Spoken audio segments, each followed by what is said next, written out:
International Women's Day po sa inyong lahat.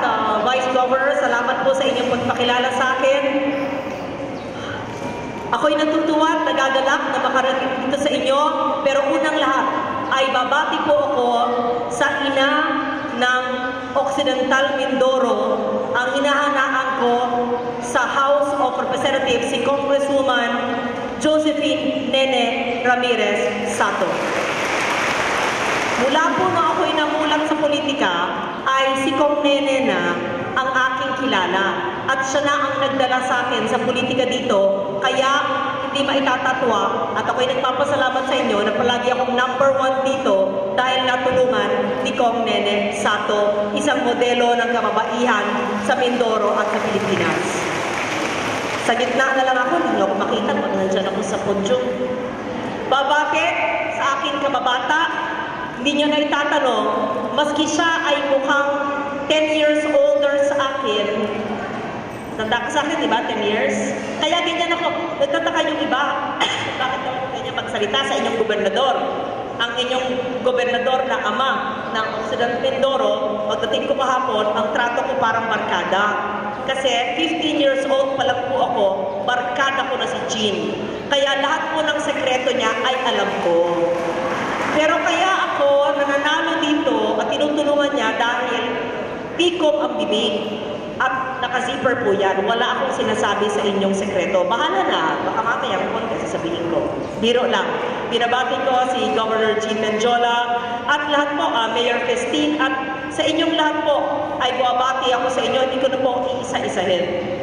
Napakahalaga ng Women's Month. Napakahalaga ng pagbibigay ng importansya, prioridad sa ating kababaihan. Why? Because women hold half the sky, sabi nga sa Ingles.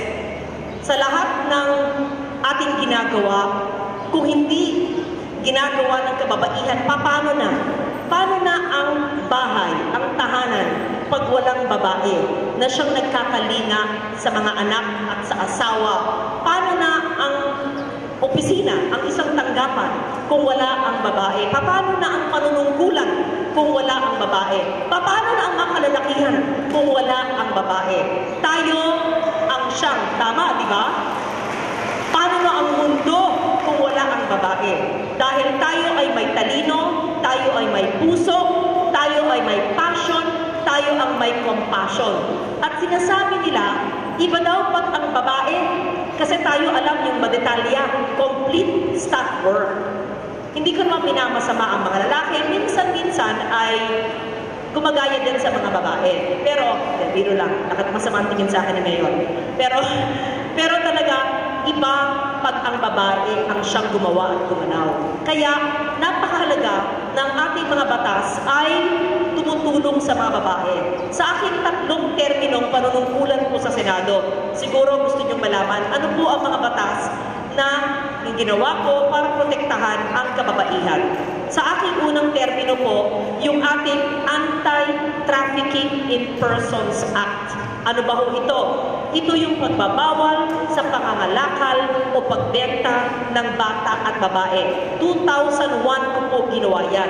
Sa 2012, ito po yung inamendahan ko at ginawa pong expanded anti-trafficking. Dahil ang #1 na source ng trafficking sa mundo na napakasamang tanggapin pero nandyan ay ang Pilipinas. Ibig sabihin, ang ating mga bata at babae ang siyang nabibiktima ng mga sindikato galing sa ibang bansa para ibenta physical or minsan cybercrime.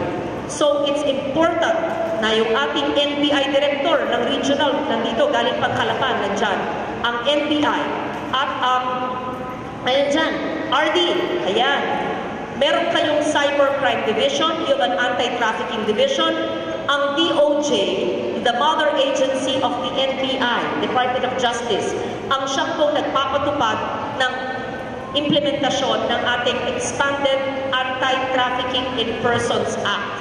Yung pagbabawal at pagpaparusa sa mga tao at sindikato na siyang nagbebenta, nag-aabuso ng kababaihan at ng kabataan. In fact, ang DOJ, pati na rin po ang PNP, under the DILG at ang NBI under DOJ, sila po ay kasama ng isang IACAT, Interagency Council Against Trafficking, na sila po ang siyang sumusugpo sa mga batang nabibiktima ng pangangalakal. Marami pong dapat gawin dito sa Mimaropa, lalo na sa Mindoro, sa Puerto Galera. Ayan. Lahat ng mga areas na may turismo, bagamat maganda sa kabuhayan natin, ay pag-ingatin din po natin na huwag mabiktima ang ating mga babae at mga bata.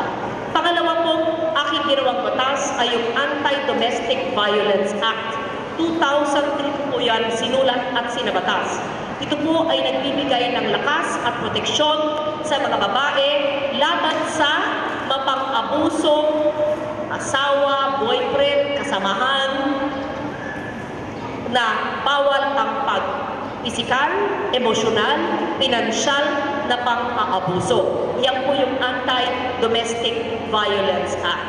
Ngayon, huwag naman puro tayong antay-antay. Ano ba ho ang aking nagawa pa para bigyan ng lakas at kabuhayan ang kababaihan? Yung batas po natin na siyang ang DTI or Department of Trade ang nagpapatupad ay ang MSME Law, Micro and Small and Medium Enterprises Law, kung saan marami sa kababaihan ang siyang nakikinabang dahil alam natin na 99% ng ating ekonomiya ay micro and small and medium enterprise.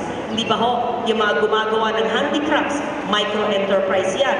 Yung mga maliliit na tindahan, yan ay micro enterprise. Pati na pagbebenta ng isda o pagbebenta ng gulay o maliit na anuman tindahan ay micro enterprise. Sa ilalim po ng MSME law ay merong proyekto ang Department of Trade na tinatawag Shared Services Facilities. Sa lahat po na nakikinig sa inyo, at sana'y tayo'y naka-Facebook Live o naka-radyo, lahat po na nangangailangan ng gamit or equipment para mapausad ang inyong enterprise o negosyo, ipaalam lang po nyo sa mayor, sa DTI, representante sa probinsya, or sa regional office, pero mahirap pag sa region pa, nasa Mindoro pa. Paalam niyo sa aking tanggapan dahil yun po ang tungkulin ng Department of Trade. Mabigyan kayo ng gamit, equipment, and financial assistance for your micro-enterprise. Ang dami ko na po natulungan sa buong Pilipinas sa pagbibigay po ng handlooms, sa pagbibigay po maski ng araro, sa pagbibigay po ng anumang equipment sa mga maliliit na negosyo ng ating kababaihan. Sa taong ito po, ang linaang kong pondo sa ilalim ng SSF ng DTI ay 1 bilyong piso. Sa 1 bilyong pisong yan, 200 milyon ay para po sa state universities and colleges. Kung ano man po yung SUC na nasa Saluse po, ay maaring kumuha po, humingi ng pondo sa DTI para po ma-download sa mga kababaihang kooperatiba, asosasyon, or maski individual na merong micro-enterprise. Sinasabi ko po ito sa inyo dahil alam ko na hindi po lahat ng batas at lalo na ang national budget ay nakakarating sa baba. Sigurado ako itong sinasabi ko sa inyo ay hindi nyo alam at hindi nyo kasalanan. Dahil minsan, yun ang problema ng national government. I always tell them, we should bring government closer to the people. Kailangan maramdaman ng taong bayan ang presensya ng pamahalaan. Kaya po, I'm glad na dito si Kong Nene, si Gov Chin, si Mayor, at Vice Governor at lahat po. Yung 1 bilyong piso, maaring humingi. Siyempre, may forms. Siyempre, maraming requirements, baka makuha. Sa pamamagitan ng DTI, anuman ang kailangan po para po sa negosyo ninyo. Isa pa po na batas na ginawa ko 10 years ago sa aking pangalawang termino ay yung Barangay Kabuhayan Law. Ano ba ho ito? TESDA po ang siyang nagpapatupad. Mamaya po ang Regional Director ng TESDA ay parating din. May meeting kami in Governor's House. Lahat po ng 4th, 5th at 6th class municipality ng buong bansa ay meron pong kabuhayan center at program para po sa kanilang mga livelihood programs. Meron dyan yung STEP at yung TWSP. Pero wag na natin pag-usapan yung technical. In some, it is simply a program to help empower the 4th, 5th, and 6th class municipalities so that they will have the equipment, the needs, and the resources to start a small livelihood program. Isa pa po, ngayong taong ito, sa ating GAA, General Appropriations Act, in short, yung ating national budget of 3.7 trillion na si Kong Nene ay tumutulong din sa mababang kapuluan. Ano ba ho ang nagawa natin para sa teachers? Bago po ako naging chairman ng Committee on Finance, ang tinatawag na CHOC allowance or cash allowance ng teachers ay 1,500 pesos lamang. Ngayon po, taon ito ay 3,500 pesos ang CHOC allowance ng teachers. Higit po sa doble ang ating ginawa nung tayo po ay naging chairman ng Committee on Finance. Pangalawa, nandiyan ang mga polis at mga sundalo. Kasama ko kahapon hanggang Paluan. At tinanong ko sa kanila, nung Sabado din, galing ako ng Zamboanga, tinanong ko sa mga polis, dumoble na ba ang sweldo nyo? Opo, minsan nahihiya pa sila. Sabi ko, sabihin nyo sa akin, pag hindi pa dumoble, dahil ngayon po sa taong ito, base sa deklarasyon ni Pangulong Duterte last year, middle of last year, nung na-solusyonan natin ang crisis sa Marawi, sinabi ni Presidente, dodoblehin ko ang sweldo ng pulis at sundalo. Kailangan natin sila, and it's true, because they are the people who protect us. Kaya tayo nagkakaroon ng International Women's Day. Kaya tayo nagkakaroon ng turismo. Kaya tayo nagkakaroon ng mapayapang kabuhayan dahil naghihirap ang ating mga army, ang mga pulis, at lahat na rimabantay. Military and uniform personnel. Kaya po, sinabi ni Presidente, idoble ang sweldo.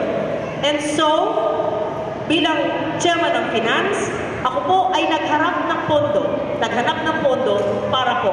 Kaya this year, 62.8 billion pesos ang dinagdag po sa ating budget para madoble ang sweldo ng sundalo at pulis at non-uniform personnel. Maliban doon, importante rin pong malaman ninyo, starting this year, lahat po ng estudyante sa kolehiyo, sa state universities and colleges, 113 po yan. Lahat ng local government colleges at technical vocational institutions na ang may-ari po ay estado, hindi pribado, ay libre na po ang tuition at allowance. 40 billion po ang linaan natin dyan. Why am I telling you this? Because these are the new interventions and innovations in the budget. I've been a senator for 20 years, since 1998. Pero chairman lang po ako ng finance ng 2016.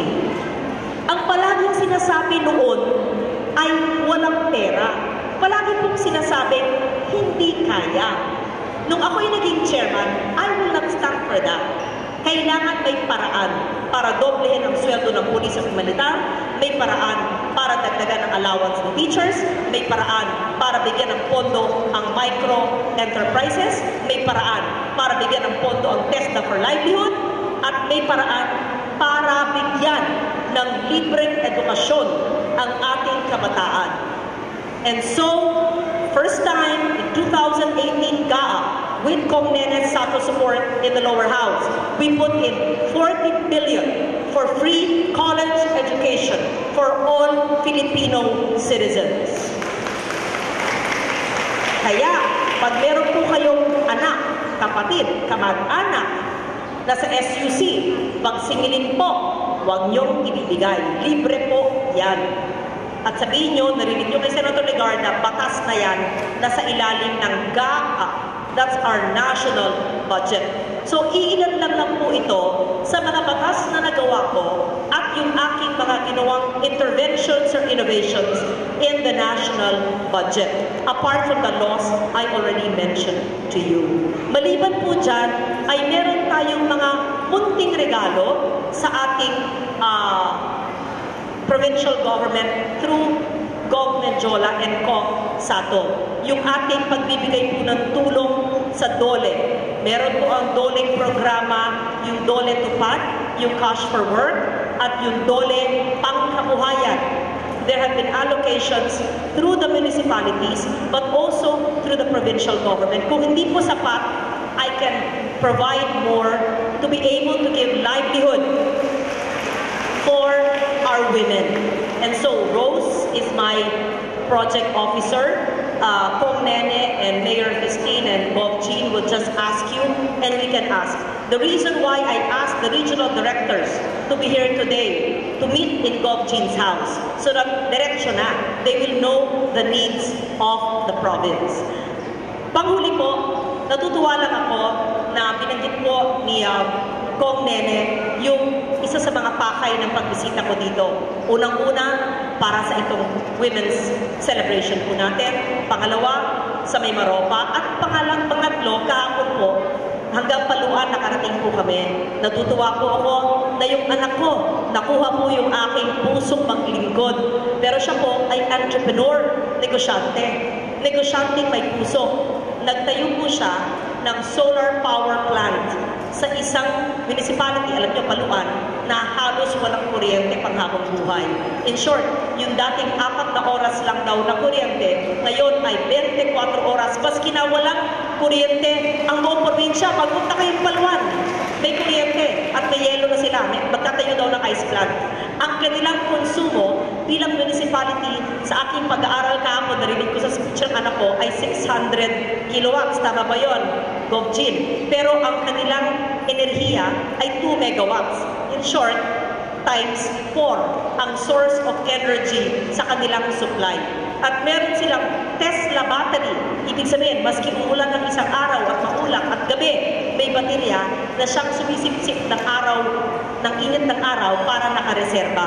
So para akong marketing manager ng anak ko, no, tuwan-tuwa lang kasi ako dahil nakita ko yung mga litrato ng mga tao dati, nag-aaral ang mga bata sa kerosene lamp o sa kandila o hindi makapagawa ng yelo dahil papuyak-puyak ang kuryente. Ngayon, tanong niyo sa kanila, 24 hours na ang kuryente. Mangiyak-iyak ang mga tao. At gusto niyang gawin yan, tulungan kayo sa buong probinsya, sa San Jose, pati na rin sa Mamburao, sa Sablayan at sa ibang lugar. Pero iba yun, anak ko yun, negosyante siya. Ako, paglilingkod bayan ang aking pakay at pagbibigay po ng batas at polisiya. Yung mga binanggit ko po, yan po ay mahalagang maramdaman nyo ang presensya ng gobyerno sa San Jose at sa buong Mindoro. Kaya sa pagkakataong ito, ako po ay nagpapasalamat sa inyong lahat. Una, sa pag-imbita nyo sa akin, Kong Nene, Gov. Jean. Pangalawa, sa inyong makikinig sa akin sa halip ng napakainit at matagal na itong programang nyo. At pangatlo, salamat na sa 5 beses ako'y tumakbo. Ginawa niyo ako palaging #1 senator dito. Pati nung tumakbo kami ni FPJ noon, naging vice president kami ng Mindoro. Hindi ko makakalimutan ang Mindoro dahil ang Occidental Mindoro ay tinatawag kong bailiwick ko. It's my political strength, and that's the reason why I continue to serve our people, and I want the people of Mindoro to feel our love, our compassion, and our service to all of you. Maraming salamat po sa inyong lahat at happy Women's Day, and I'm here ready, willing, and able always to be of service to all of you. Thank you. Magandang umaga po sa inyo. Thank you so